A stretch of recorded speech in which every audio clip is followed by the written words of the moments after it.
If we need anything more than this, then call an ambulance for me. This is 30 grand.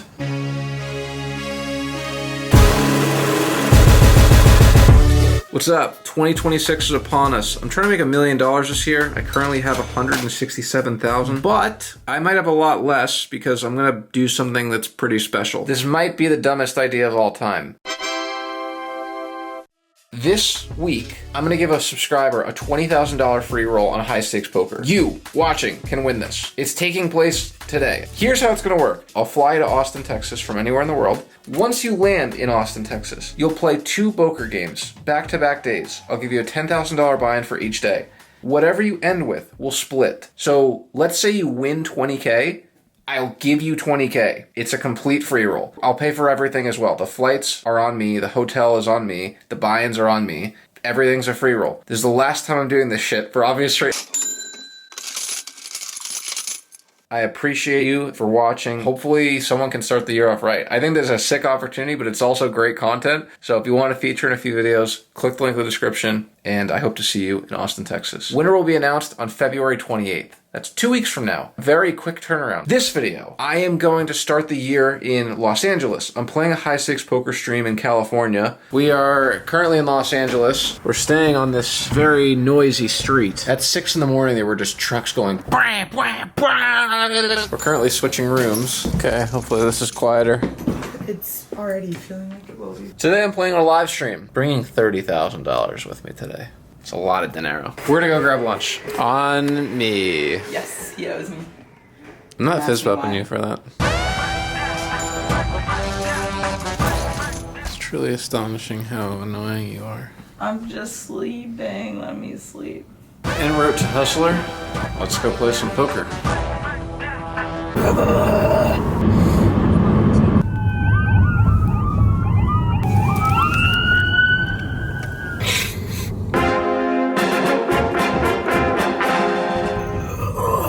Thank you. Oh my goodness. That guy was sick as balls. What's up, buddy? Hey, bud. Last time we were both here, I think we both won 17,000. you won $26,000. I won really? I won 18. Oh shit. Yeah. So let's do that again. Yeah. Okay. Yeah. Come on, buddy. Let's repeat the transaction. My mom said, "How do you play against Corey?" And I'm like anyone else? And she's like, "That must be tough." I'm like, it doesn't happen that often. Yeah, it doesn't really happen that often because Frankie doesn't play hands. Yeah, exactly. We should be fine. But as you say in the movie business, it's foreshadowing.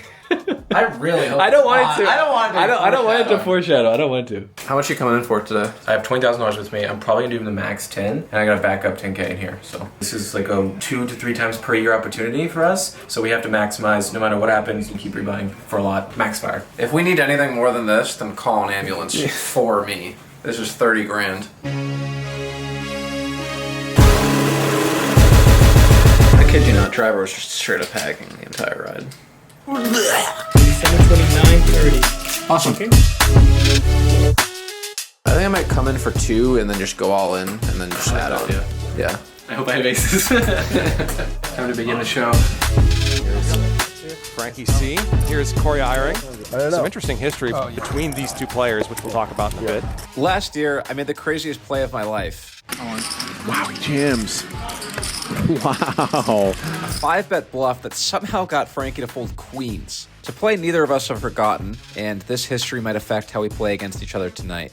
I start with $2,000 and open things up early with 7-4 of spades. 4 players call, and we go 5 ways to a flop where I flop an open-ended straight draw. I think bluffing 5 ways on this texture is a catastrophe, so I start with a check. Sashimi bets $400, Raver calls, and I don't think we're getting folds if we raise, so I call. The 3 of us see a turn card, which is the 3 of spades. It gives us even more outs. We turn a flush draw. It's a really appealing 7 high. I check. Now Sashimi goes all in, Raver goes all in, and I'm not folding. So the 3 of us go off to a river. We need a spade, a 10, or a 5, or else we are stacked the first hand of the night. Yeah, yep. Raver. Is that good? Great start for him. Raver improves to a full house. So almost just like we talked about, we add on for 2,000, go all in, and now we're adding on for 5K. All right, the game is far from over. We need to just dial in, stay focused. Anything can happen. It's gonna be a long night. Just focus. A few minutes later, I put on the $100 straddle, and 4 players limp to me. I decide to make it 1,000. Action folds back to Frankie, who says, I would put this in for 2K. But 5. Oh, yeah, here's the speech. I would put this Here's in the for 2K. speech. I mean, Get rid of it. so we pick up a few $100 when the weirdest hand I've played in a while occurs. We're playing 10, 20, 40. This guy opens to 500. Action folds to me, and I have ace-jack offsuit. Such a massive, massive raise. I think folding here is actually fine, but we're on the live stream. I don't really think it's fine in actuality. It's pretty tight on a televised show. So I make the call, but already not loving it. This is a huge raise. And the only thing that I've seen from this player is him check down a boat versus sashimi about 20 minutes prior. I have no information on this guy. I've never played with him before. Yeah, this just feels like ace queen, ace king, or a big pocket pair. I'm actually not loving my hand or the decision to continue with this hand, but it's just pretty tight to fold 2 Broadway cards in a live stream show. So for these reasons, we go off to a flop, which we don't connect with. I check, and this player checks it back. The turn card improves us to top pair, but considering we called pre-flop, it's generally a lot better for his range than mine, so I proceed with another check. This player now bets $600. Can't go anywhere. I think raising is out of the question. We fold out all of his bluffs or worse hands and only get called by better. So I make the call, and the river card is an offsuit 10. I check a third time. Now this player puts me all in for 2x the pot. Trapping, or if he's like, whoa, what the fuck? Over $4,000, and my goodness, this is quite the odd bet. We're obviously losing to ace king, ace queen, ace 10, pocket 10s, king 10, pocket deuces, ace deuce, ace 6. I don't know. What the hell are the bluffs?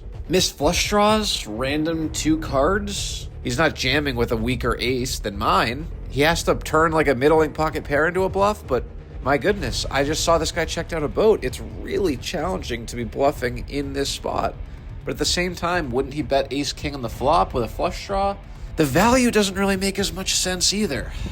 You'd expect a bet from 6s, deuces, king X, pocket 10s even, ace 10, especially with flush draws. I don't know. We block the straight, we block top pair, we block 2 pair. We have kind of the perfect hand to call, but it is a weird, uncomfortable spot. It's just kind of confusing. Well, I'm getting a call. And speaking of, I call. Thankfully, he has pocket 7s. Really interesting hand. We're up a few thousand. Feels great. Still very early and anything can happen. We introduce the progressive bounty. This is where things get spicy always. Raver has won 2 consecutive hands, so he's going for the 3rd button. And the rest of the table, we are trying to play defense. He raises the 500. 3 of us make the call. We go 4 ways to a flop of jack 4, 3. I have ace deuce of hearts, so I have a gut shot. David bets $600. Frankie folds. I make the call, and Raver does as well. The 3 of us go off to a turn, which bing! Hello, the greatest turn in the entire deck. Thank you very much. Action checks to me. I bet 1,500. Raver calls, but David gets out of the way. The river card is an offsuit king. Raver checks, and I think we have one option here. All in. What did he say? Check? I heard check. He does have 2 I almost markers. got there. Oh, yeah. Backdoor? Yeah. Yeah. We take it. Let's see a flop. Every gambler's favorite line. Seems fair. You learned to fold. What do you need? A king. 3-bet from Corey. It's a nice flop. Oh, this is going to be action. They're deep. 7 to 1. much? SPR. Because there's no king. He's getting the odds on his call here. I like it a lot.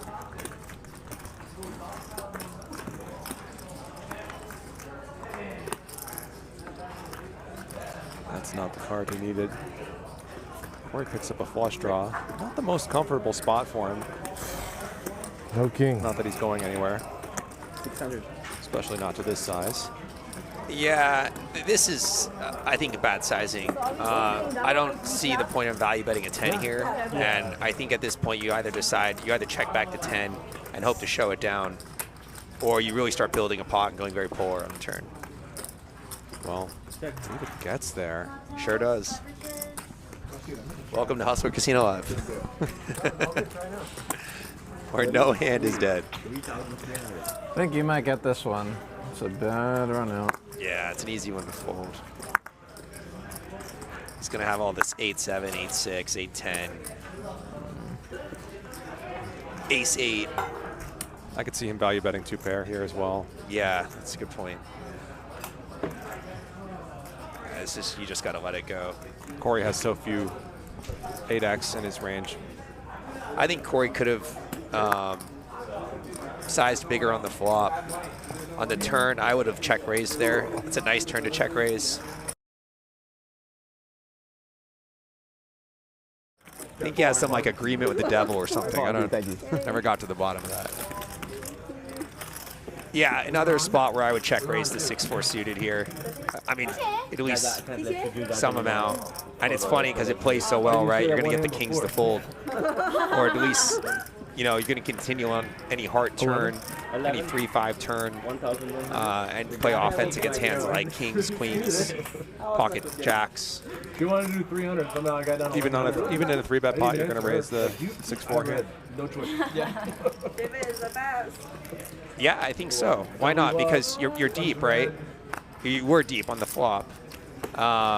You're going to have hands like I didn't want to play it because I didn't 4 or 5 suited, 5, 6 suited. I'm rooting for black. He's going to expect that, but you're also going to have the pocket 6s and pocket 2s. I don't know who's commentating this, but it makes no sense to raise with my hand, or any strong hands for that matter. I'm in position, and this board's so dry and disconnected. When we have sets and strong ace-x, we just want to let our opponent value own himself or hang himself. We are in position. There's no reason to raise here.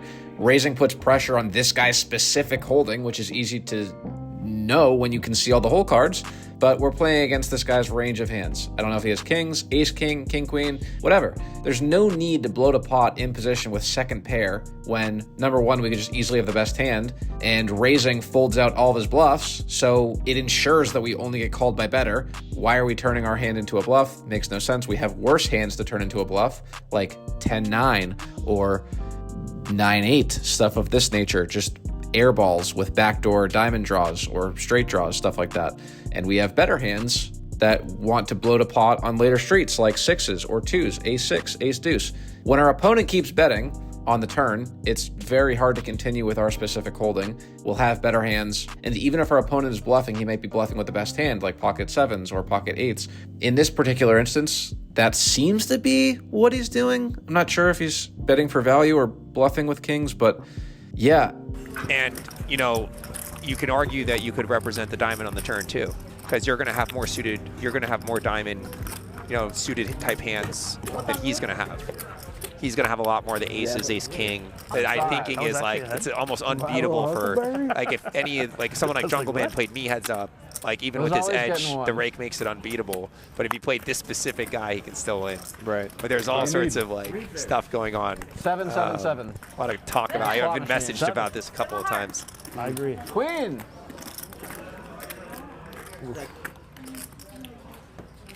That sounds frustrating.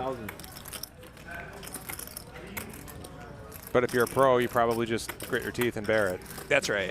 Yeah, there's not much. I mean, this, I don't know where this guy came from or what his story is. I have one of these. So. It reminds me a lot. I mean, you always hear these stories. It's like it happens once a year in the high stakes world. Like, you know, I don't want to drop names here, but there was a guy, you can look this story up, who showed up to a Triton Montenegro event. Actually, I'll let you comment on the hand. See if Chief wants to do something with the turn draw this time. No, he checks back. Check. Cheers to the prince. May you become You know, this is like my favorite kind of turn, and you've seen me do this a lot. I've seen you commentate on it to kind of bluff. Board? You go really polar on the turn. Ace is good.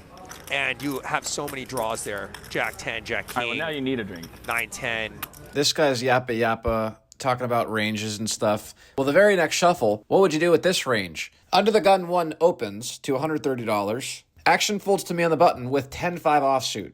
I re-raise to $600. This is just bad. In all honesty, I'm giving action to David. I'm just giving him a little bit of action. But plans go south when Raver cold calls. David calls as well. So the three of us go off to a flop. Big old nothing burger. However, when action checks to me, I think we can get away with a cheap bluff. I think these guys are going to whiff quite often on this texture as well. If I'm Corey here, I'm definitely going for this. Yeah. If the other 7 It's like you got 10 high, dude. like, oh, 7 high. Start bluffing. Mr. Commentator and I, we have found common ground. We have 10 high, let's bet. It's not the reason we're betting, but whatever. Might actually work. Well, you're going to hear from someone real fast if they have a spade. Yeah, easy pot to take down. Nice job, Corey. Okay, I realize I might be being a little bit too much of an asshole. Thanks, dude. I appreciate it.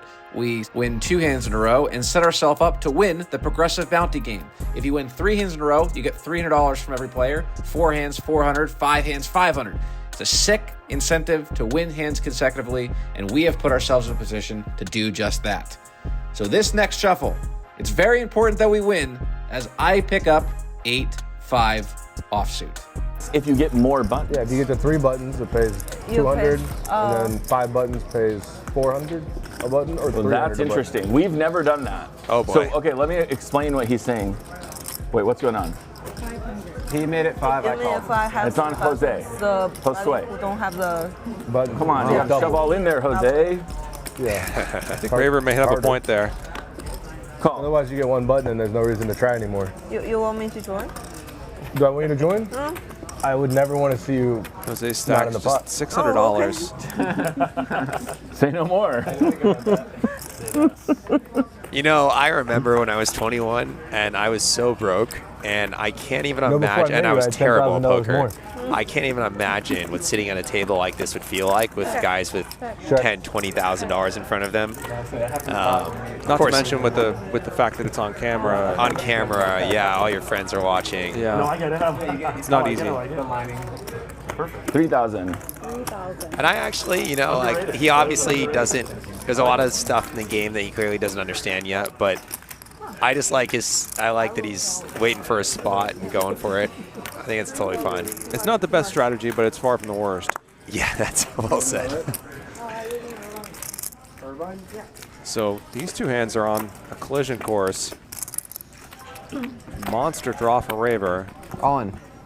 Corey moves all in with bottom pair, or bottom 2, excuse me.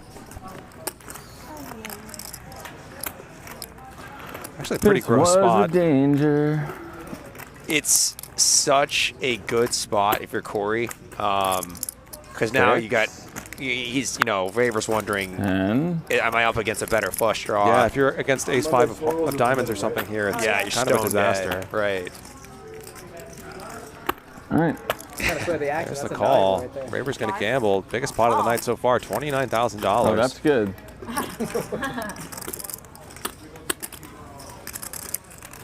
What are we trading? Running it once, as always. A 4. I have 4. Turn is no help for Raver. I wish they let you peel the river Baccarat style here. Oof, clean run out. You win. Corey, Eyring wins a huge one. Sorry, Raver. If it was against me, you definitely would have won. What's the penalty? 300? 300. 3, 4, 5? Yeah, so Corey's going to win the bounty game as well. So now he's up 25 grand all of a sudden. Wait, that's everything? Wait, what about that? That 2?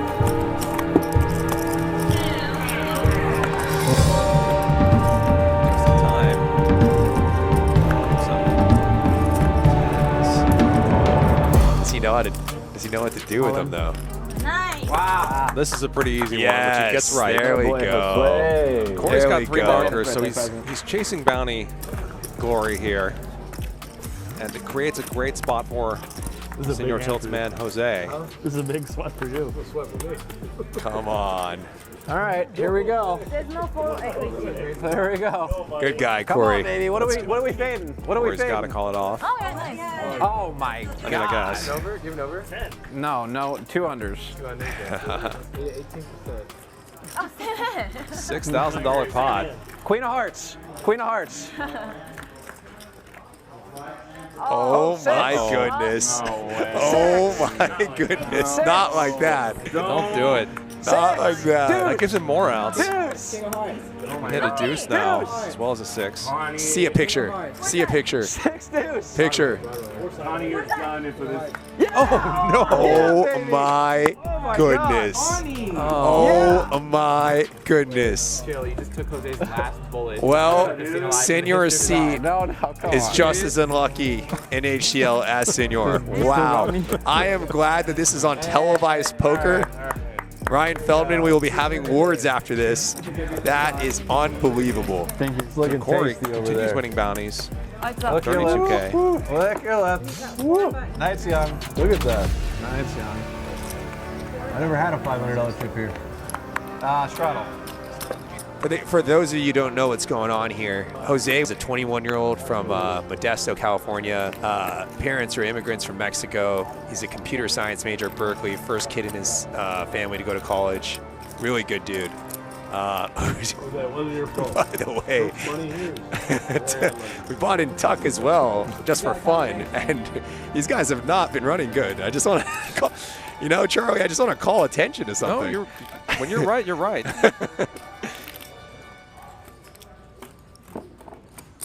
Well, Jose no longer has that $5,000 from Senor Tilt, but he is going to get some more chips from Ohio David and from Prince Shove, which is awesome. You know? So he's still in the You game. did. You earned this one. Despite that rather ridiculous beat at the hands of Corey Eyring. I have a 4. 8-3 off. You're live. I'm alive. I mean, I don't have 2 pair. The Raver is going to win this one. Yeah, that's good. I really, Corey's bounty game adventure. You're welcome, I everyone. really You're did think welcome. Customer would take a break, Yeah, you know, low stakes environment, Senor Seed, it would just be too obvious. you I mean, know? what are we even getting out of this? I know, it's just, it's unbelievable. Oh, God. Corey plus $26,000. Investigation on violence against Senor Tilt-backed players. I would love to see that. Good luck. You will see it. You will see it. Yeah, you will see it. We will see it. It's a guarantee. Mad Dog bumps it Stuck up. 39, I'm leaving. Check. Hold on. It's, Oh, I thought I was in the dark. My bad. no, you're What good. a flop for Prince Shove. Check. Wheel with the steel wheel draw. It's Chief sipping on over there. I don't know what Shishimi had that hand. She 2 pair? How is there no money in the pot yet? Wow. Corey picks up trips. Picked a few hands and they're all pretty good. Yeah, the fact that this check through 5-10. worked out very 6. nicely I meant to bet 6. for Prince Shove.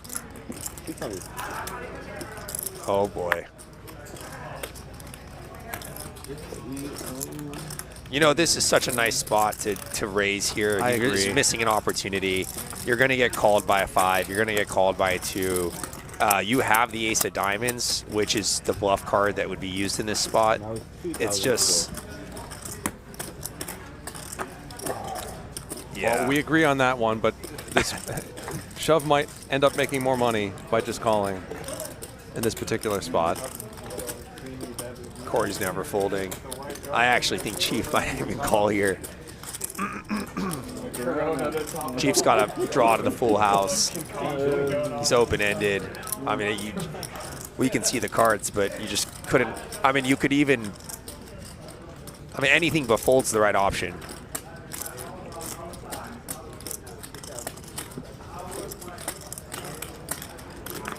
You've got to think Shove's capped, you know, because he just calls. Yeah, that's an incredible fold that I'm not capable of making. Yeah, I think I could fold to Corey there, to be honest. I know nothing about Corey.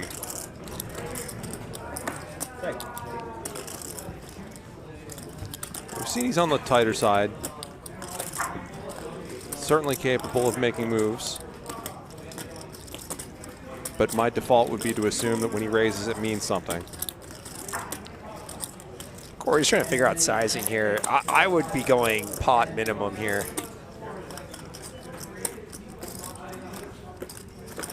He's going to go more like half, a little bit more. I don't like it. I guess you're giving yourself a chance to fold here if he jams on you. Let's call. Oh my god. Yikes. No. Nice flop. Holy shit. What the fuck? Oh my god. Why not check raise a flop? You checked the flop, right? Raise the turn, dude. And then he hits the deuce. Flop checked around and yeah, it worked. That worked in your benefit. Yeah. That's top set for Corey on the top board. You potted it. Yeah. Oh.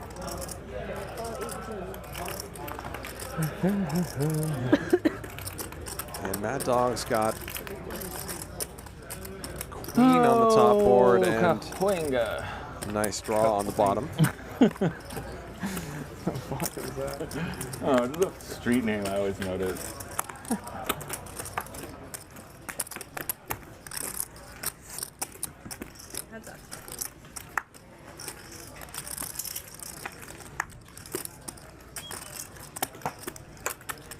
Good couple of turns for Corey. Still ahead on both boards and picks up diamonds on the top. Mad Dog with less than pot behind. Probably just wants to see a river. No? Okay, he's going to jam. I think that's just all in, basically. 42, excuse me, 42. A pot is 42. Because the cap. Oh, okay. Oh my god, that's like the fucking worst start ever.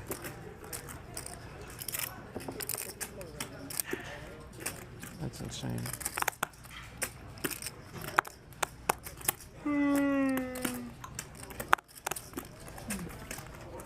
Wow. He gets Corey to fold. Sick. I mean, so Corey was behind King Jack on the top board and aces, of course. And didn't have a whole lot going on the bottom, so Mad Dog's bluff gets through. I see what Sashimi's getting at.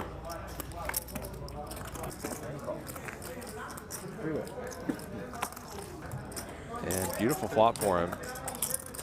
Not much for his opponents. Frankie actually calls with some backdoors, but the turn does not open any of those.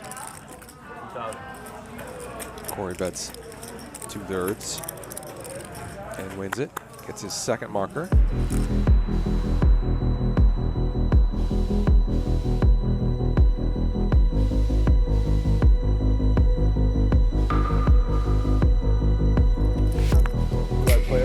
Yeah, like Tuesday, Wednesday, month. Which day? Played all of them. For Frankie C. You're rich. Huh? You're rich. Rich? Yeah. No. If I keep playing Monday, I'm not gonna be rich.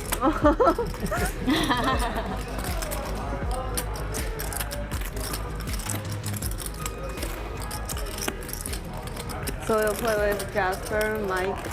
Get his ass, Corey. 3,000. Hey, Mike will play a lot of big pots. Oh.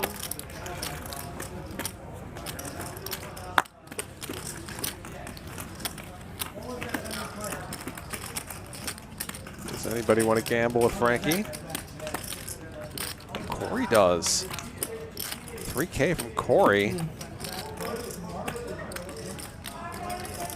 Cold 4-betting the 7-deuce because the 7-deuce game is on. Well, these two players said that they wanted to play a big hand against one another. They've done so in the past. If I recall correctly, that hand where Frankie folded pocket queens to Corey pre-flop was at the very end of a stream. At about the point we're at now. They look like brothers.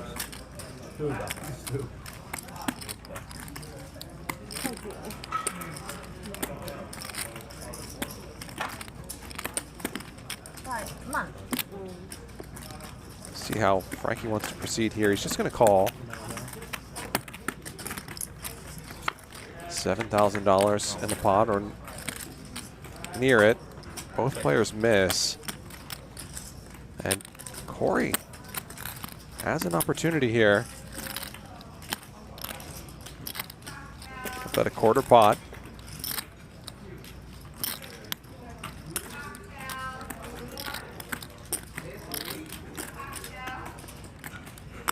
isn't folding yet.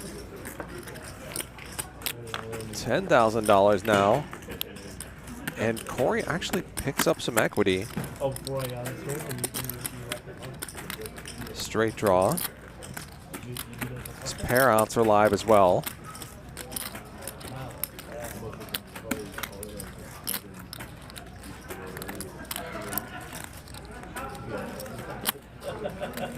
And I don't think you can really get to this point in the hand with 7 high and not, well, he's going to check it back. And it'll be interesting to see if he's going to bluff this river.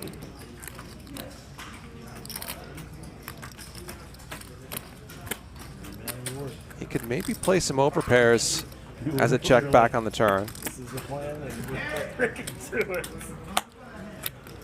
We're sticking to it.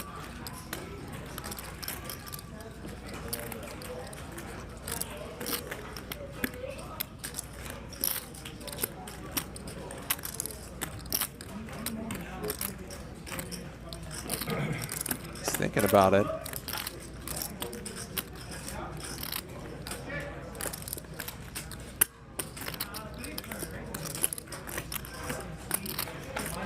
And if Corey bets here, I don't think Frankie's going to snap fold.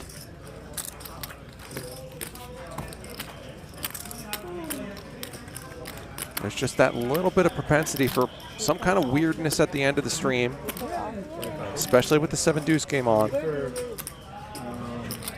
don't want to say on Interesting. Really small bet from Corey. You gonna give me address? Well, I don't want the viewers to know. Not that And I think facing this small sizing, we're going to see a call from Frankie. Social security. You asked for that the first time I played. I already said no. Did I ask? Yeah. You played the game too? Even though this does look like a value line. Wow! Pay up! 7 deuce. Frankie folds to the quarter pot bet. Thank you. From Corey Eyring, who wins the 7 deuce game. Everybody's going to have to pay Corey $100, except Frankie, who's going to have to pay $200. Corey, I'm proud of you. Being the last one to fold. Thank you. Yep. Whatever that's worth. And we're going to leave it there. What a finish for Corey Eyring. Ohio David, the most active player today, followed by Raver. We'll be back tomorrow, 5 p.m. Let's see the final totals. Corey plus 30K. Mad Dog, Frankie, and Prince had good nights as well.